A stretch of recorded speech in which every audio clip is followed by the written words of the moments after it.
आज के टाइम में अगर कोई मुझे पूछता है कि ऐसे डायरेक्टर का नाम लो जो कि शॉर्ट शॉर्ट अच्छी फिल्म बनाएगा ही बनाएगा चाहे कुछ भी हो जाए, तो मैं आंख बंद करके एस राजामौली का नाम लूंगा। और ये बात मैं सिर्फ आर बाहुबली की वजह से नहीं दे कह रहा हूँ। आप चाहो तो एस राजामौली की फिल्मोग्राफी में से कोई भी एक फिल्म उठा के देख लो, आप किसी भी फिल्म से डिसअपॉइंटेड फील नहीं करोगे।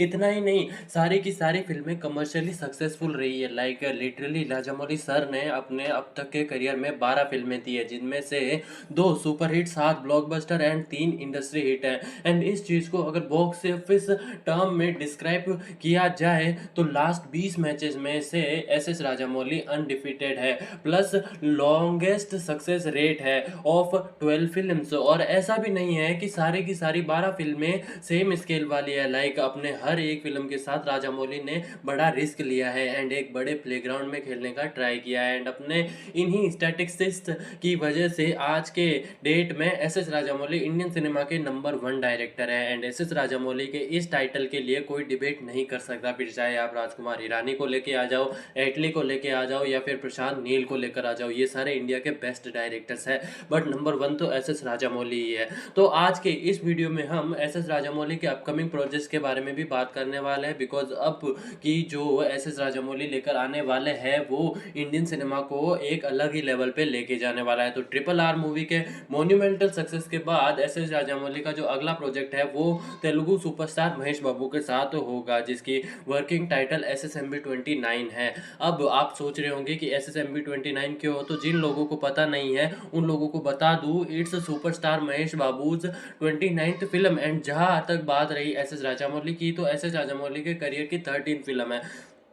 जो अब SSMB29 मूवी को लेकर क्या क्या इन्फॉर्मेशन हमारे पास अवेलेबल है, तो फर्स्ट थिंग, महेश बाबू के साथ इस फिल्म में दिखाई देने वाले Priyanka Chopra as Mandakini and Prithviraj Sukumaran as Kumbha, जो कि इस फिल्म के मेन विलन होने वाले हैं। एंड जहां तक बात रही महेश बाबू के कैरेक्टर की, तो उनके कैरेक्टर का नाम रुद्रा होने वाला है। एंड जैसे एस राजामौली की पहली की फिल्में रही है इंडियन रूट से जुड़ी हुई, सेम पैटर्न ये फिल्म भी फॉलो करेगी। Like they are going global but with Indian roots. और ये चीज़ एस राजामौली ने पहले भी कहा है पब्लिकली कि अगर मुझे हॉलीवुड से भी ऑफर आता भी है, till I will tell Indian story, I will make a Indian film and take it to global.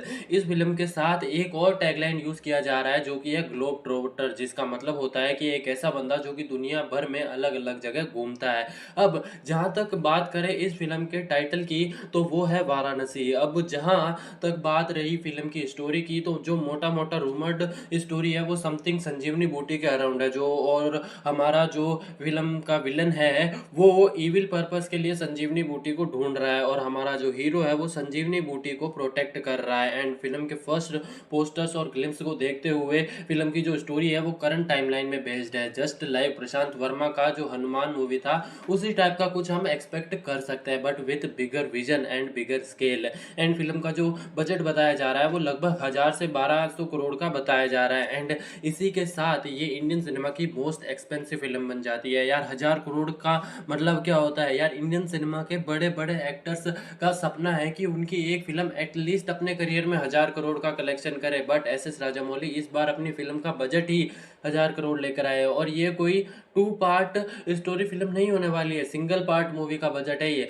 और इतना तो मुझे समझ में आया है कि एस राजामौली अपनी हर फिल्म के साथ अपने फिल्म का बजट डबल डाउन कर रहे हैं, क्योंकि बाहुबली 250 करोड़ में बनी थी, RRR 550 करोड़ में, एंड अब वाराणसी 1000 करोड़ में बन रही है। और ये मैं बोलना चाहूँगा कि किसी भी एंगल से जो 1000 करोड़ का बजट है वो महेश बाबू के स्टारडम पे नहीं लगाया गया है, क्योंकि एज ऑफ नाउ ना महेश बाबू का बॉक्स ऑफिस अपील इतना बड़ा है, ना ही उनका स्टारडम, क्योंकि एज ऑफ नाउ ना महेश बाबू का बॉक्स ऑफिस अपील इतना बड़ा है और ना ही उनका स्टारडम कि वो अकेले अपने शोल्डर्स पे 1000 करोड़ की फिल्म को पुल ऑफ करे किसी भी वे में। मैं यहाँ पे महेश बाबू को डीमेन नहीं करना चाह रहा, बट जो फैक्ट है बस वही बता रहा हूँ। लाइक महेश बाबू के महेश बाबू के करियर की हाईएस्ट ग्रोसिंग फिल्म है सारी, जो कि 2020 में रिलीज हुई थी, जिसने 260 करोड़ का कलेक्शन किया था, जो कि बताता है कि महेश बाबू के अब तक के करियर में किसी भी फिल्म ने 300 करोड़ का माइलस्टोन टच नहीं किया है। तो ऐसे सिनेरियो में ना कोई प्रोड्यूसर के पास इतने पैसे हैं, ना ही कोई प्रोड्यूसर इतना पागल है कि वो महेश बाबू के स्टारडम पे सिंगल हैंडेडली 1000 करोड़ का बेट ले, क्योंकि बिना प्रूफ ऑफ कॉन्सेप्ट के कोई भी प्रोड्यूसर इतना बड़ा बजट लेगा नहीं कभी। और बात करें महेश बाबू की अब तक की हाईएस्ट बजट वाली फिल्म की, तो वो थी गुंटूर कारम, जो कि 2024 में रिलीज हुई थी, जिसका बजट था 200 crore. And just for the context, वो फिल्म बॉक्स ऑफिस पे फ्लॉप रही, सिर्फ 212 करोड़ का कलेक्शन किया था उसने। तो अब तक आप लोगों को इतना आइडिया लग चुका होगा कि फिल्म का जो 1000 करोड़ का बजट है वो टोटली एस राजामौली के ऊपर लगाया गया है। एंड फिल्म को लेकर जो इतना हाइप है वो भी एस राजामौली की वजह से ही है। पर एस राजामौली को एक चीज के लिए मानना पड़ेगा, that he is a risk taker and he doesn't even fear to take risk, क्योंकि कोई भी अपने वाइल्ड ड्रीम्स में भी ये इमेजिन नहीं कर सकता कि एक डायरेक्टर 1000 करोड़ की फिल्म बना रहा है। तो ऐसा रिस्क सिर्फ एस एस राजामौली ही ले सकता है, क्योंकि एस एस राजामौली चाहते तो इजीली इंडियन सिनेमा के किसी भी बड़े से बड़े एक्टर को ऑन बोर्ड लेकर आ सकते थे, जिनका अच्छा खासा ग्लोबल प्रेजेंस हो एंड एक स्ट्रॉन्ग बॉक्स ऑफिस अपील हो। वो प्रियंका चोपड़ा को लेकर आ सकते हैं ऑन बोर्ड, जो कि कितने टाइम से इंडियन सिनेमा से गायब है, इंडियन फिल्में ही नहीं कर रही थी। But S S Rajamouli got her. And frankly बोलूँ तो ऑन पेपर प्रियंका चोपड़ा महेश बाबू से बड़ी स्टार है, क्योंकि उनका एक्सपोजर महेश बाबू से काफ़ी ज़्यादा है। तो एस एस राजामौली का महेश बाबू को कास्ट करना इस फिल्म के लिए शो करता है कि वो जितना डेडिकेटेड है इंडियन स्टोरी को ग्लोबल लेके जाने के लिए, वो उतना ही ज़्यादा डेडिकेटेड एंड लॉयल है तेलुगु सिनेमा के साथ। बिकॉज एस एस राजामौली की टिल डेट जितनी भी फिल्में आई है, हर एक फिल्म में तेलुगु सिनेमा का आर्टिस्ट ही लीड एक्टर है, फिर चाहे वो उनकी पहली फिल्म स्टूडेंट नंबर 1 हो या फिर उनकी रिसेंट फिल्म RRR।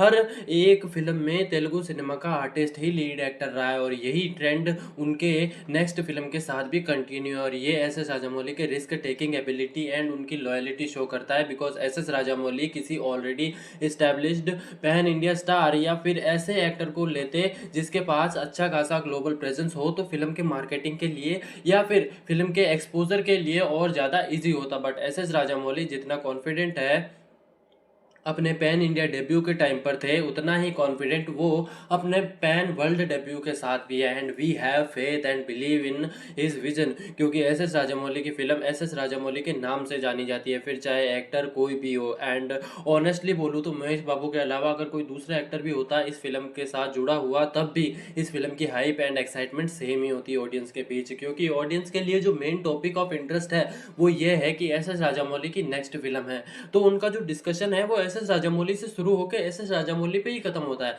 एंड इस फिल्म के साथ जितने भी लोग जुड़े हुए हैं, डायरेक्टर से लेके एक्टर्स तक, सबके करियर की ये सबसे बड़ी फिल्म है। और जहां तक बात रही बॉक्स ऑफिस एक्सपेक्टेशंस की, तो अगर मेकर्स 1000 करोड़ का बजट लगा रहा है तो 2000 करोड़ के नीचे के लिए मेकर्स खेल ही नहीं रहे, क्योंकि अब इंडियन मूवीज का बजट हॉलीवुड लेवल का हो चुका है। तो अब इंडियन मूवी को सिर्फ हॉलीवुड लेवल का कलेक्शन करना बाकी है। और वैसे भी वाराणसी एक पैन वर्ल्ड फिल्म है, तो अगर सब कुछ सही से वर्क करता है तो गाइस 2000 करोड़ तो छोड़ो, 3000 करोड़ का भी बॉक्स ऑफिस मार्क टच कर सकती है यह फिल्म। एंड अगर S S Rajamouli Indian cinema को अपना पहला 1000 करोड़ वाला फिल्म दे सकते हैं, तो वो इंडियन सिनेमा को अपनी पहली 3000 करोड़ वाली फिल्म भी दे सकते हैं। तो 15 नवंबर को वाराणसी का एक ग्रैंड इवेंट रखा गया था, जहां पे फिल्म का first look title and Mahesh Babu का फर्स्ट लुक रिवील किया गया था। और ये कोई छोटा मोटा इवेंट नहीं था, इंडियन सिनेमा का बिगेस्ट इवेंट था। नियरली 100 फीट टॉल इसका स्क्रीन लगाया गया था। जस्ट इमेजिन करो कि मेकर्स किस लेवल पे खेल रहे हैं। ये फिल्म का प्री रिलीज इवेंट भी नहीं था, तब ये लोग इतने बड़े स्केल पे ग्रैंड इवेंट ऑर्गेनाइज कर रहे हैं, भी शोज कि मेकर्स कोई केस छोड़ना नहीं चाह रहे हैं फिल्म को एक सक्सेस बनाने के लिए। And without any doubt film के बजट का एक काफ़ी बड़ा पोर्शन ये लोग फिल्म के मार्केटिंग के लिए इन्वेस्ट करने वाले हैं। एंड वैसे भी फिल्म के प्रोड्यूसर ने एक इंटरव्यू में कहा है कि इस फिल्म के लिए जितना भी पैसा लगेगा हम लगाने के लिए रेडी है, because we believe in S S Rajamouli vision. And ये Mahesh Babu and S S Rajamouli की फर्स्ट फिल्म है साथ में, तो तेलुगु बॉक्स ऑफिस पे ये फिल्म सारे के सारे रिकॉर्ड्स ब्रेक करने वाली है। तो बस देखना ये होगा कि pan India and pan world के बॉक्स ऑफिस पे ये क्या कमाल करती है। पर फर्स्ट टाइम ऐसा भी कुछ हो रहा है कि ऐसे राजामौली के विजन को ट्रोल किया जा रहा है। लाइक जब पृथ्वीराज सुकुमारन का फर्स्ट लुक पोस्टर रिवील हुआ था एस कुंभा, उस पोस्टर को एंड पृथ्वीराज के लुक को काफी ज्यादा ट्रोल किया गया था। ये कॉपीड है, यहाँ से उठाया, फलाना ढिमकाना। एंड लोगों ने बहुत तरीके के मीम्स भी बनाए पोस्टर को लेकर, और उसका मेन रीजन है कि people could not digest that, या फिर they could not receive it properly, क्योंकि वो एस एस राजामौली से बहुत ही नेक्स्ट लेवल का पीक सिनेमा एक्सपीरियंस एक्सपेक्ट करते हैं। इवन मैं खुद उस पोस्टर को देख के इतना इंप्रेस नहीं हुआ था, क्योंकि मेरा भी एक्सपेक्टेशन से कुछ Baahubali and triple R level वाला ही था। तो ऐसा कुछ हम एस एस राजामौली के सिनेमा के वर्ल्ड से एक्सपेक्ट नहीं कर सकते हैं। इवन प्रियंका चोपड़ा का जो फर्स्ट लुक पोस्टर था एज मंदाकिनी, उसको लेकर भी मैं इतना कुछ इंप्रेस नहीं हुआ। वो साड़ी एंड गन वाला लुक पता नहीं कुछ वो क्लिक नहीं हुआ, या फिर एक्साइट नहीं कर पाया। लाइक बहुत ही बेसिक लगा। एंड ऐसा बिल्कुल भी फील नहीं हुआ कि एस एस राजामौली की फिल्म का पोस्टर है, बिकॉज एस एस राजामौली को लेकर अब हमारी एक्सपेक्टेशंस काफ़ी हाई हो चुकी है। इवन ऐसे स्टेटमेंट्स भी बाहर आ रहे हैं कि क्या ये एस एस राजामौली के करियर की पहली सबसे बड़ी फ्लॉप फिल्म होने वाली है। और इसका एक और रीज़न ये भी है कि फिल्म के ऑफिशियली अनाउंसमेंट से पहले ही फैंस ने स्टाइलिश स्टाइलिश एकदम तड़कते भड़कते फिल्म के पोस्टर बनाए हुए हैं, और उन पोस्टर्स को देख के एक्साइटमेंट और एक्सपेक्टेशंस तो भाई नेक्स्ट लेवल ही चली गई थी। तो अगर इसके रिस्पॉन्स में ऐसा पोस्टर देखने को मिलता है तो डिसअपॉइंट फील होगा ही होगा। ऐसे तो Rajamouli film S S Rajamouli की फिल्म, और इतनी तो अश्योरिटी है कि कुछ वर्क करे या ना करे, बट एस एस राजामौली की फिल्मों में इमोशनल वर्क करता ही करता है। तो चाहे लोग कितना ही ट्रोल क्यों ना कर ले, मैं एस एस राजामौली की फिल्म का टिकट बाय करूंगा, बिकॉज मुझे पता है व्हाट ही कैन मीन। क्योंकि जो बंदा एक मक्की को फिल्म के अंदर हीरोइक स्क्रीन पे देख सकता है, तो उस बंदे ने एक व्हील चेयर पे बैठे हुए विलन को कितना ब्रूटल बनाया होगा। Like as of now movie का एक ही सॉन्ग रिलीज हुआ है, एंड जो रेज है सॉन्ग के अंदर वो पूरा फील होता है बैंग। एंड स्पेशली श्रुति हासन को अप्रिशिएट करना पड़ेगा। She was absolutely fire. Like पहले यश के टॉक्सिक मूवी के लिए अपना वोकल दिया था, एंड अब वाराणसी के लिए she is doing some great business. अब हम बस वेट कर सकते हैं वाराणसी मूवी के लिए। आप लोगों को क्या लगता है इस मूवी का बॉक्स ऑफिस पोटेंशियल कितना है, 2000 करोड़ प्लस या फिर 3000 करोड़ प्लस? इसके अलावा एस एस राजामौली का एक और प्रोजेक्ट आ रहा है, Baahubali the eternal war part 1, जो कि एक एनिमेटेड फिल्म होने वाली है। एंड उस एनिमेटेड फिल्म का बजट 120 करोड़ है, और इसी के साथ ये इंडियन सिनेमा की मोस्ट एक्सपेंसिव एनिमेटेड फिल्म बन जाती है। और कोई सादा काम नहीं किया।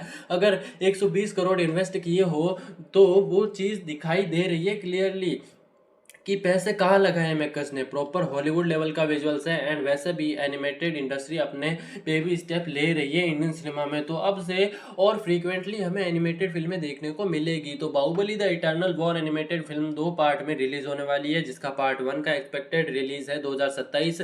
इवन इससे पहले बाहुबली की एनिमेटेड सीरीज भी आई थी। तो धीरे धीरे करके S S Rajamouli Baahubali universe को एक्सपेंड कर रहे हैं अलग अलग वेंचर्स निकाल कर। तो वो दिन दूर नहीं जब एस एस राजामौली बाहुबली 3 का अनाउंसमेंट करेंगे। गाइज मुझे यहाँ पे एक चीज मेंशन करना था जो कि मैंने नोटिस किया है। अगर आपको याद होगा तो ट्रिपल आर मूवी के प्री रिलीज या फिर प्रमोशनल कैंपेन के दौरान भुवन बाम को इन्वॉल्व किया गया था, एंड वो सेम टाइम पीरियड था जब भुवन बाम की वेब सीरीज ढिंडोरा को लेकर हाइप था। एंड अब वाराणसी के पहले प्रमोशन इवेंट के टाइम पे वो आशीष चंचलानी के साथ कोलैबोरेट कर चुके हैं, जिनकी अभी एकाकी वेब सीरीज भी आई है। लाइक जो बंदा अपने फिल्म के प्रमोशन के लिए इतना दिमाग लगा सकता है कि किस बंदे के साथ कोलैबोरेट करना है एंड किसके साथ नहीं, तो सोचो उस बंदे ने अपने फिल्म के लिए कितना दिमाग लगाया होगा। तो ये थी आज की वीडियो कैसी लगी कमेंट में जरूर बताना। पसंद आए तो लाइक करना। मैं मिलूंगा किसी और वीडियो में। जय श्री राम।